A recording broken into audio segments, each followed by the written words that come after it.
Hello everyone, I'm Stephen Adams and I want to spend some time today with this video talking with you about how to do math in Python. Some of this is going to look remarkably familiar, but there's going to be a few things that look a little different, so let's jump into it. To start with, we should introduce a couple of terms so that we can make this conversation flow just a little more easily. The word operator means a symbol used to represent a function. For example, we use the plus symbol to mean addition. In order for addition to work, we have to give it some values. We call these values operands. We use operators for convenience, just like we could use functions instead of them. But having something like add 3, 5 is a little more clumsy than just 3 plus 5. There's no loss of meaning though, and they absolutely mean the same thing. Usually though, we want to define operators for things that are so common that the language would really start to get clunky if we got rid of them all. Now before we talk about operators, in almost every case, operators have an implicit conversion rule that you should know about. The implicit rule is that Python will try to make all of the operands the same data type before doing the operation you've asked for. If one of your numbers is a float, then it will try to make them both floats. If one is an integer, well, if the other one's an integer, there's no change. Otherwise, they both become floats. The order doesn't matter, okay? We call it implicit because Python does it automatically for you. The other thing that goes along with this is that it will change the output type of your data. 3 plus 3 equals 6. Well, if 3 and 3 are integers, then 6 will be integer. If you have 3 plus 3.0, that first 3 gets promoted to a float. I have float 3 plus float 3. The answer is going to be float 6. Just something to be aware of. It's not something to stress out about. It's something you'll get very used to as you get more experience. So with that out of the way, let's get into the operators that we should have known from grade school. In grade school, they talk about something called BEDMAS.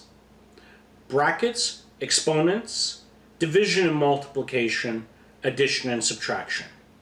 And all of those things are here in Python. You have parentheses for your brackets. You have double stars for exponents. You have a slash that goes from left to right to mean division. Multiplication is an asterisk. Addition and subtraction symbols are as expected. All of these work exactly the way you expect that they would, except for exponents.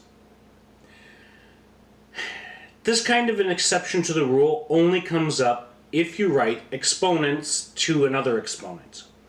And if you use something like that and you decide it looks weird, I'm going to put brackets in there to split it up, you'll never see this problem. Unlike almost everything else that is read left to right, exponents are solved from right to left. Now, let me show you what I mean. So, what's 5 squared? 25. No problem there. 5 to the power of 2. Okay. What's 5 to the power of 6? Well, you bang it out on your calculator and you'll find out it's 15,625. And there's no reason you should know that off the top of your head, but that's the right answer.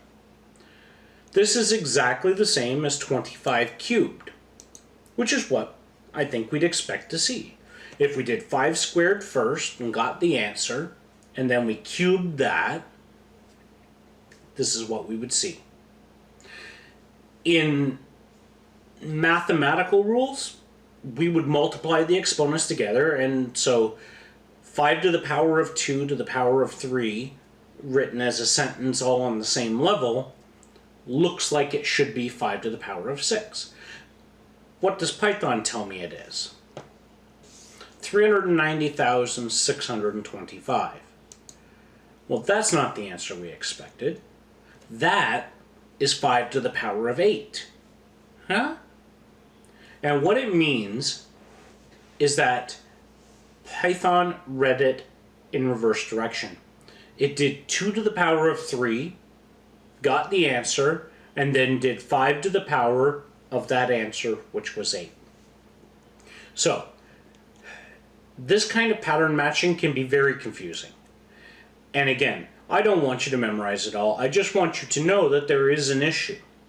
And if you get in the habit of writing complex ideas with some brackets in there just to really keep it clear, then you would have avoided this whole mess. Now, at some point, you're probably going to think to yourself, why am I using so many brackets? Stop using them, and then something weird will happen. So be careful. If you're developing habits now and you know why you're developing the habits, don't just discard habits without thinking.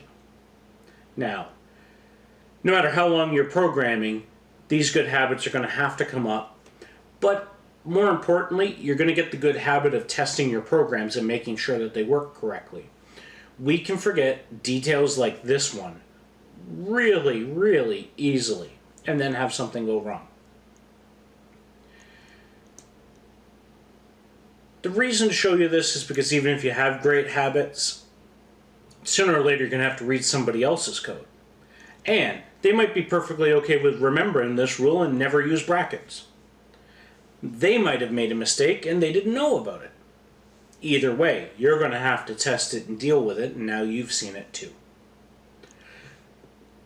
To continue with the tools that we also have 2 operators that you're familiar with, but they're not going to look the same as the way you've seen them in the past.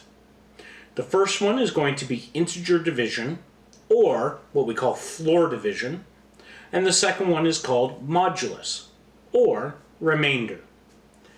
Integer division is done with 2 slashes that are leaning left to right, and the remainder operator is a percent sign. This is going to be a problem if you want to say 25% later. You're going to have to say 0.25 instead of 25% sign. The pattern matching, again, it doesn't always make the most sense to what you want it to, but these are the rules of the game and we don't have much ability to change them. If you think about long division, integer division and remainder should become much easier to keep track of. So let's have a quick look.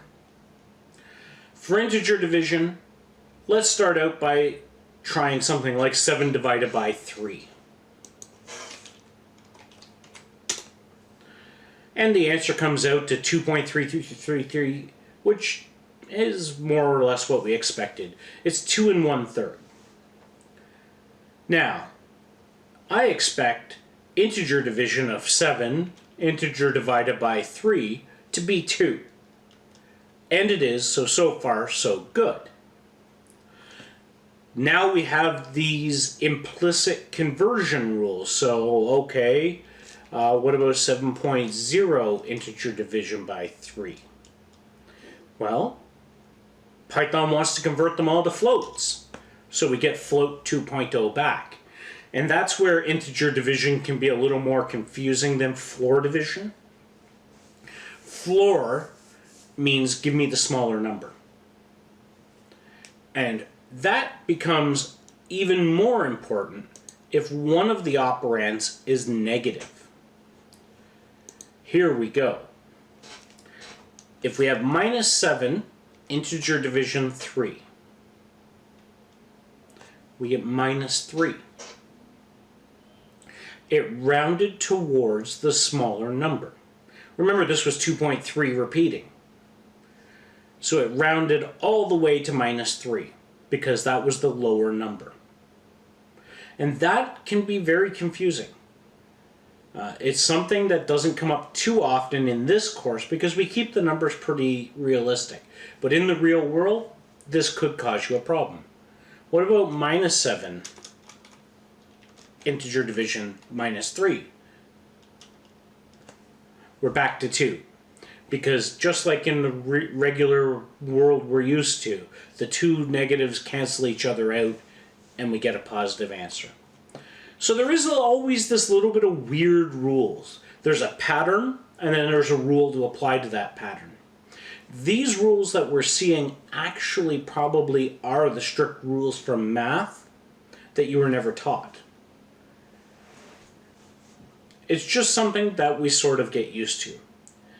Either way, here it is, and if you are at least aware that there's some kind of an issue when you're using negatives, you can look that detail up when it's important to. Okay, what else have we got? Well, we haven't talked about remainder yet. So remainder is, again, part of long division. If you do 7 divided by 3, and you want to know what the remainder would be, well, of course, it's 1. Why? Because I divide 7. 2 times 3 is 6. I subtract that away. I'm left with 1 remainder. Because I'm not doing decimal points, that's where I stop. This gave us a remainder, a leftover bit, if we did the integer division. They're definitely connected to one another. And again, you go back to this idea of long division, and the whole thing is right here on the screen for you. We often use the remainder function not so much to just get a remainder of a division for the sake of doing that. What we do it for is either we care about how many times some kind of a repeating pattern has happened, or we care about how many part times it happened, and we don't care how many full times it happened. What the heck am I talking about? Suppose you were going to spin around in a circle. And I want to know how many times you went around. I don't really care about any of the parts. Well, that's going to be 360 times some number. Let's say you go around 8 times. And there's another half, so we'll add 180 degrees, okay? That works out to 3,060 degrees. Now, it's not easy to look at 3,060 degrees and say, well, he went around 8 times. And I'm making a very contrived example here, so you know the number before we start. Imagine a user playing a game where you didn't know the answer, though. If I want to know how many times they went around, then I do an integer division by 360. I get the number 8. That's what it better be. On the other hand, let's say I want to know what direction they're pointing in when they're finished spinning, and I don't care how many times they actually spin around. Then I would use the remainder function to get that 180 back. Some other examples that I think you can make some sense of and that you can try out. Let's say that I ask you what the day of the week will be 94 days from now. I don't care that it's 13 weeks. I only care that it's 3 days more than a full week. If today is Thursday, 94 days from now, it's going to be Thursday, Friday, Saturday, Sunday. Other examples are if it's 11 o'clock in the morning right now, what time will it be in 2,221 hours? I'll leave those for you to practice on and to think about. Those have been great exam questions in the past, and they're definitely the difficulty level that you need to start thinking about this modulus stuff.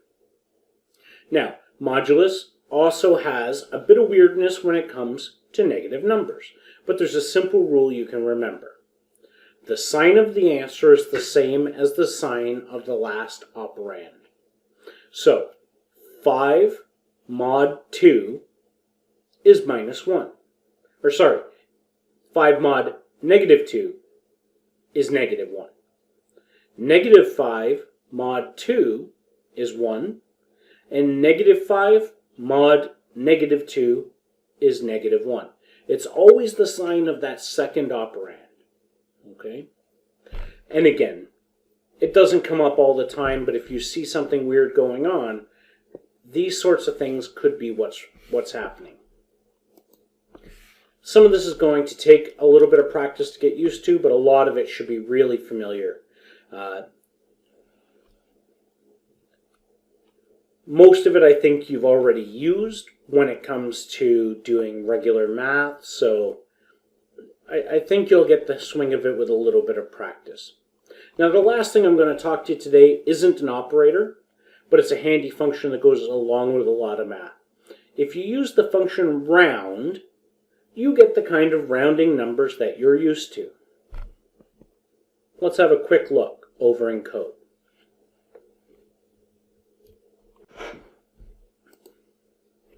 So here we are in the Python shell, where you should always be anytime that we're talking about code. If I try to do something like round 1.5, I look at the decimal part, I see that it's greater than or equal to 5, I expect to round up. 1.5 should become 2, and it does. Wonderful. The other version of round, well, I can give it 2 parameters. So I could say something like round 1.15 to 1 decimal place. The first parameter is the number I want to round. The second number is how many decimal places I want on the thing. When I round this, it becomes 1.1. Well, what the heck happened there? We expect that should have rounded up to 1.2.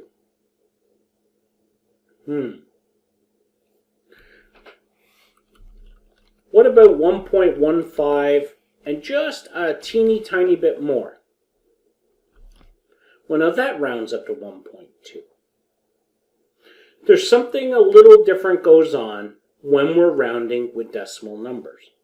That rounding function no longer says that halfway and up gets rounded up. Instead, it says halfway and down gets rounded down. And you'll also see this kind of behavior when we're looking at negative numbers. Okay? Whew. Okay. Who would have thought that just trying to talk our way through some basic math would be so hard? It's not really that hard. It's just all this pattern matching in this new way of trying to think about doing things that we do totally by habit that makes it a little bit hard. Most of the times if we use brackets and if we're working with positive numbers, nothing weird happens. When we use negative numbers, if we just use rules that we're taking for granted, then things get a little more complicated. Other than that, we saw that operators give us different parts of the long divisions. We either see the number of times that the division was done, or we see the remainder with the double slash or the percent operators. And this was just a quick dive into how they work, and like any math where they can be used, it's just so widespread that practice is what you need to do in order to master them. Okay everyone, we started out with a simple idea, we ended up somewhere maybe a little complex. Take some time to practice this and it should become clearer to you. Do it on the computer, write some Python, be sure it works the way you think it will. Until next time, I'm Stephen Adams. I hope you're having a great day. Bye for now.